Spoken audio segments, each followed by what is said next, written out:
had just survived 6 weeks in a hospital bed, fighting a sickness the doctors weren't sure I'd beat.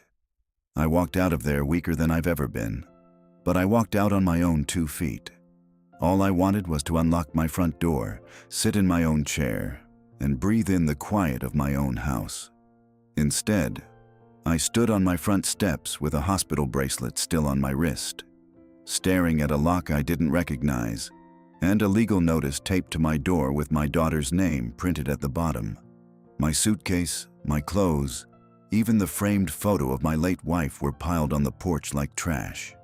That was the moment I understood something had been decided while I was fighting to stay alive, and I hadn't been asked. The paper was from a real estate brokerage. It listed the property as sold, closed, transferred, my address, my lot number, my signature printed neatly at the bottom of the final page. Only I hadn't signed a thing. My hands shook as I read the line that explained it all. Executed under durable power of attorney. My daughter's name followed. 3 years earlier, after a minor fall, she had insisted I sign a limited power of attorney so she could help with bills if anything ever happened. It was supposed to be temporary, specific, medical, and utilities only. I remembered sitting at my kitchen table, reading it twice. I had refused the broad language the first time. She came back with a revised version, or at least she said she did. Standing there on the porch, I realized I had trusted her signature more than I trusted my own caution. A neighbor I barely knew stepped outside and looked at me with something between pity and discomfort. "They closed last week," he said quietly. "Movers came. Your daughter handled everything." Last week I had been hooked to oxygen. I called her, straight to voicemail. I called again. Finally, she answered, breath quick, voice irritated. "Dad, I was going to explain." "When?" I asked. My voice didn't rise. It didn't have the strength. "Before or after strangers slept in my bed." She sighed. "You can't live alone anymore. The doctors said you're fragile. I found you a facility. It's clean. You'll be safer. You sold my house. It was the practical decision.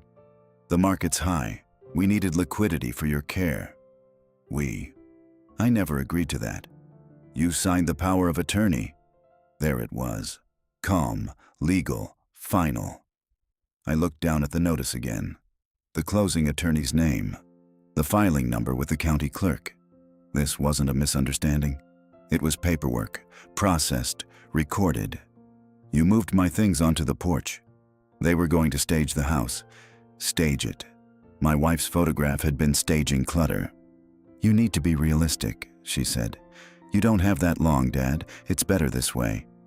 I felt something inside me go very still. "I'm not dead yet," I said. There was a pause on the line. Not guilt, calculation. "The facility expects you tomorrow," she replied.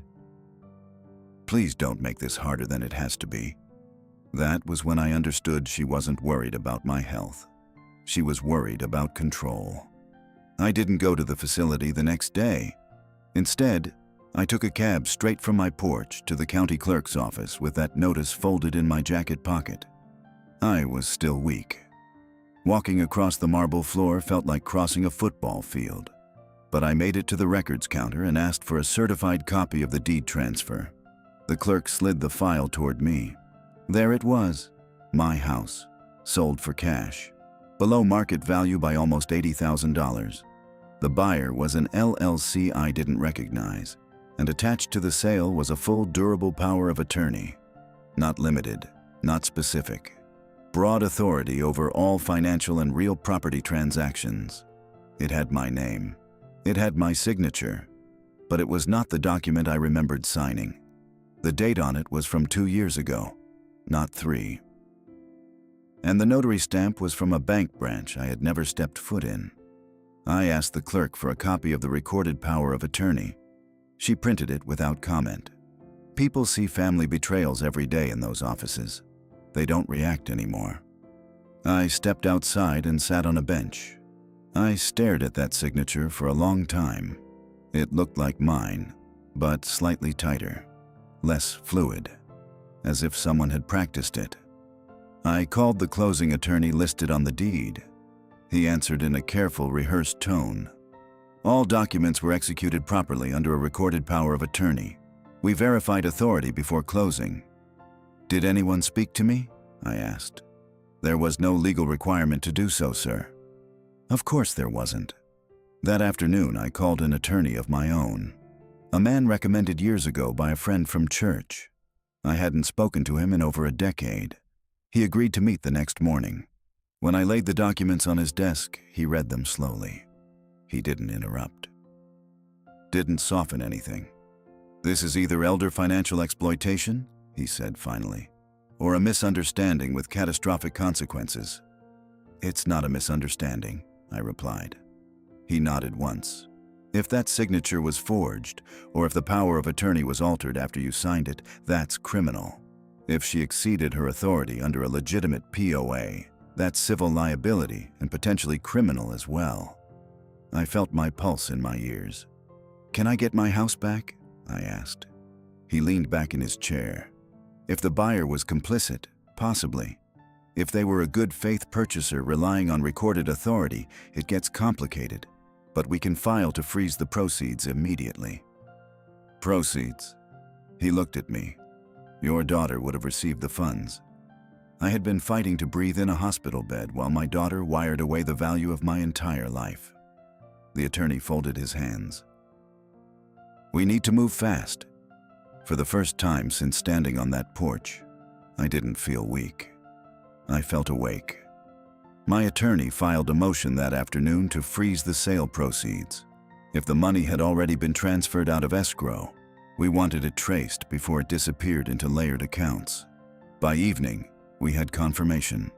The funds had been wired into my daughter's personal account, then moved again within 24 hours into a joint investment account held by her and her husband. That wasn't care planning. That was repositioning assets. The next morning, my attorney sent a formal demand letter. It required an immediate accounting of every dollar from the sale, copies of the original executed power of attorney, and documentation of any medical basis she claimed for selling my home. We also filed a petition in probate court to review the validity of the power of attorney. 2 days later, my daughter called. Her voice was no longer irritated. It was sharp. You filed something against me? Yes. You're making this public? You sold my house. It was for your care. The facility requires a financial guarantee. You don't have long-term coverage. I was never admitted. There was silence. You refused, she said. I was never told. Her breathing changed. Faster. You're not well, Dad. The hospital said you had cognitive episodes. You were confused. That's a lie. It's in the discharge notes. That stopped me cold. After we hung up, I requested my medical records. Buried in the paperwork was a social worker's summary. It referenced family concern regarding diminished decision-making capacity and recommendation for supervised living. The concern had been raised by my daughter, not by a physician. There was no formal incompetency determination, no cognitive assessment declaring me unfit, just notes, suggestive language, enough to justify protective action. She had built a paper trail while I was on oxygen. My attorney reviewed the records carefully. She's positioning this as acting in your best interest under a belief of incapacity, he said. If she claims you were mentally compromised when the POA was executed 2 years ago, she may argue it was properly expanded authority. I was healthy 2 years ago. Then we'll subpoena the notary and the bank branch listed here. The notary's commission number was valid, but when my attorney's office called the bank branch listed on the document, they had no record of me ever conducting business there. No appointment, no video log, no notary entry in their daily ledger matching my name on that date. That's when my attorney's tone changed. This may not just be abuse of authority, he said quietly. This may be fabrication. The court scheduled a preliminary hearing. My daughter retained counsel the same week, and for the first time in my life, I saw her name printed opposite mine on a legal docket. Plaintiff, defendant, father, daughter. There was no more pretending this was about care. It was about ownership. The first hearing wasn't dramatic. No shouting, no tears. Just wood benches, fluorescent lights, and a judge who had seen too many families break apart over paper. My daughter sat at the opposite table. She wouldn't look at me. Her attorney argued that she acted under a valid, durable power of attorney. He claimed I had shown declining judgment long before the hospitalization. He referenced the social worker's notes. He described the sale as necessary asset liquidation to ensure safe placement. My attorney stood slowly and handed up the bank's written statement.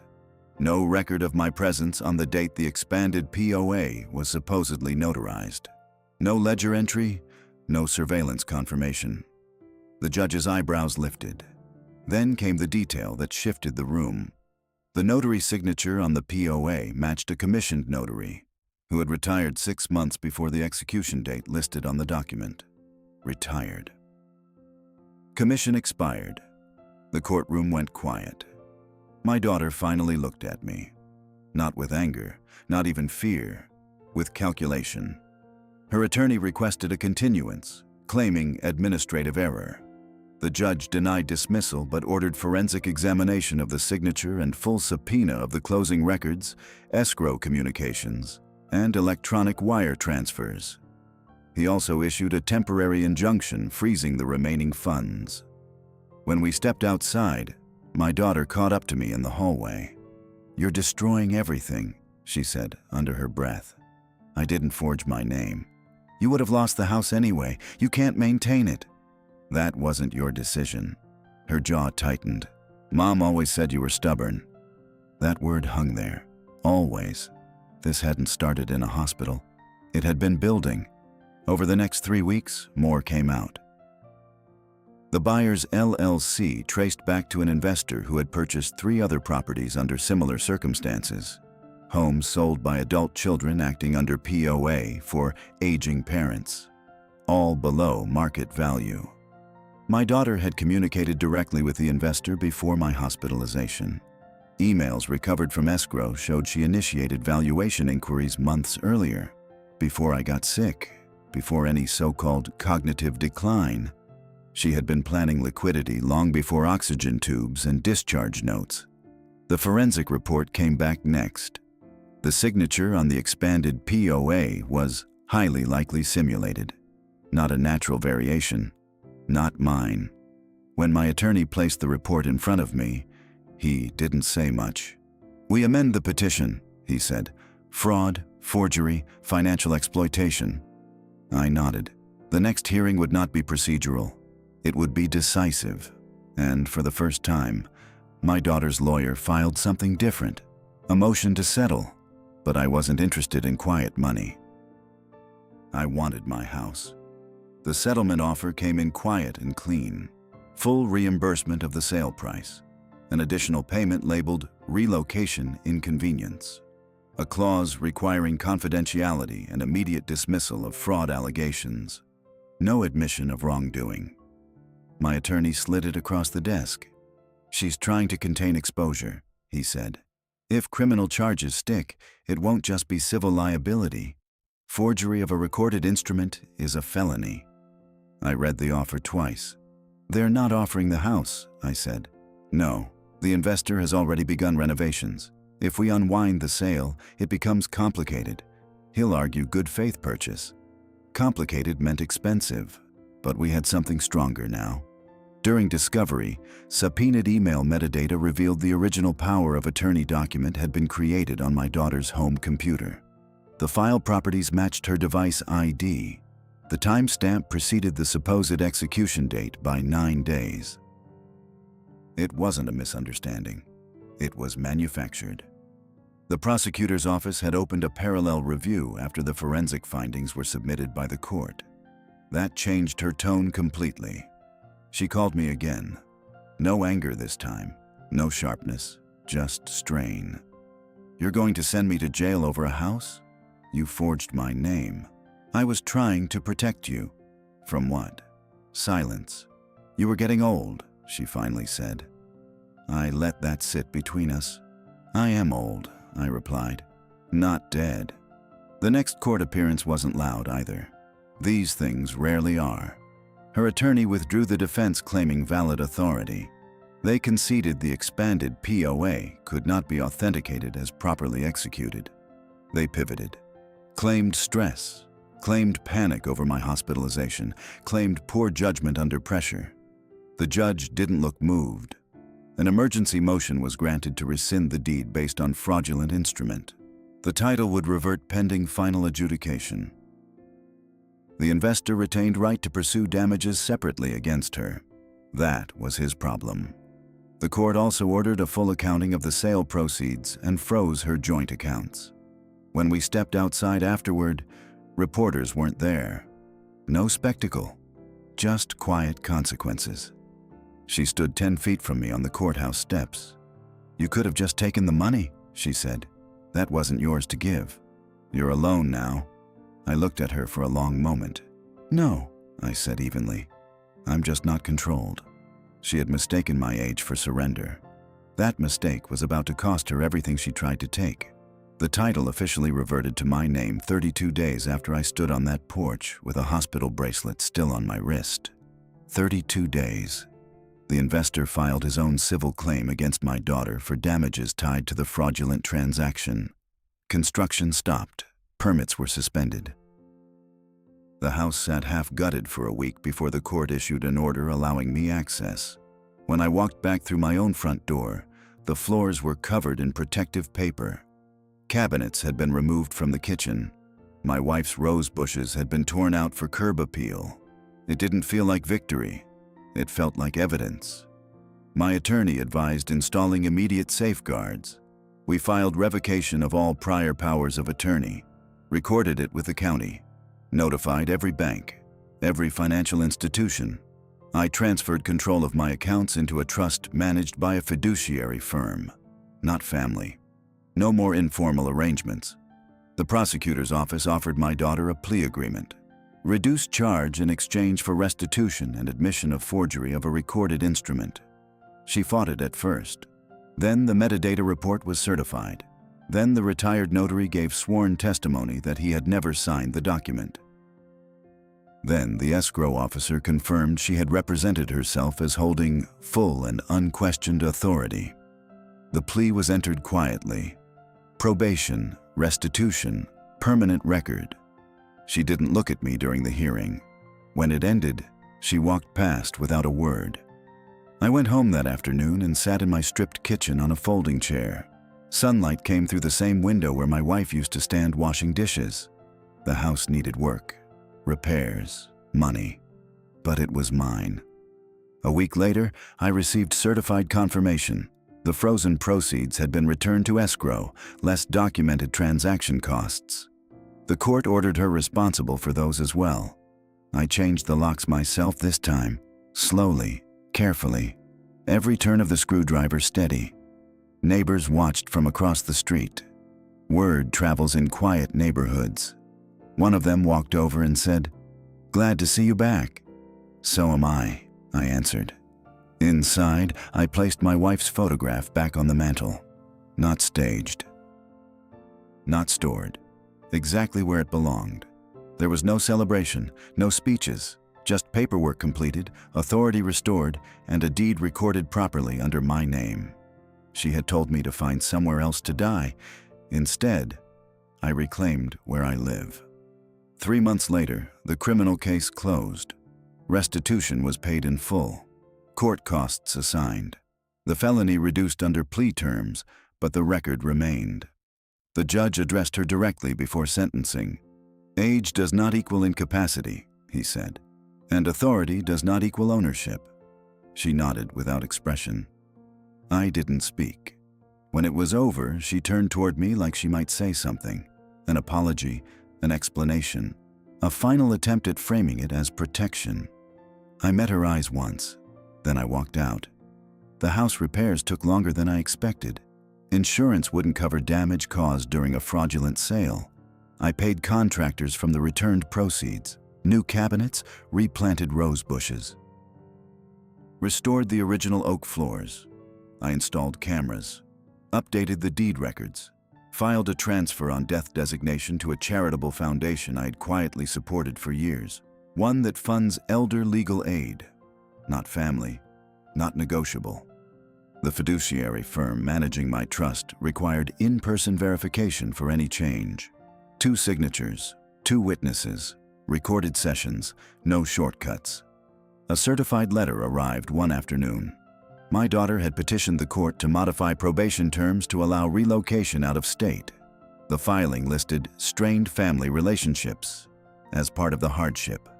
The judge approved the relocation. There was no request for contact, no condition requiring reconciliation, just distance. The day the moving truck came for her house across town, I happened to drive by on my way to the hardware store. Boxes stacked in the driveway, her husband directing traffic. She stood near the curb, arms folded. For a moment, she saw me. Neither of us waved. Neither of us nodded. I continued driving. That evening, I sat in my living room with the windows open. Air moved through the curtains. The house was quiet in the way it used to be.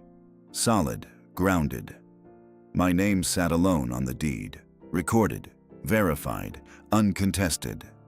I turned off the lights, locked the door from the inside, and went to bed in my own house. If this story meant something to you, subscribe. There's more to come.